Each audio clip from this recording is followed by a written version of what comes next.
वैद्यकीय पथक तिथे आलेलंच आहे. काय सद्यस्थिती आहे आणि नेमकं मोनोरेल बंद पडण्याचं कारण काय समोर आलंय का? मोनोरेलच्या प्रशासनाने काय सांगितलंय?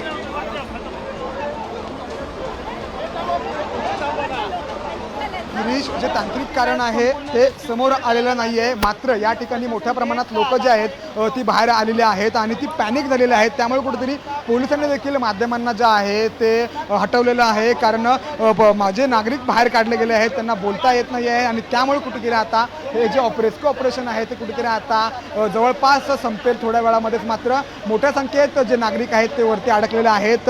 आपण जेव्हा जे नागरिक होते ते त्यांच्याशी बातचीत करण्याचा प्रयत्न केला, मात्र त्यांना बोलता येत नाही आहेत आणि त्यामुळे कुठेतरी आता पोलिसांनी जे आहे ते सर्व माध्यमांचे वार्तांकन करणारे प्रतिनिधी होते त्यांना त्या ठिकाणाहून हटवलेलं आहे.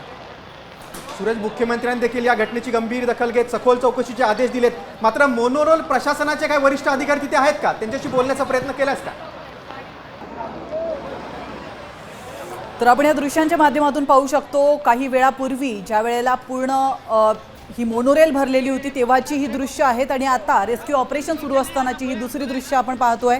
गेल्या 1.5 तासांपासून इथं अनेक लोक अडकले होते.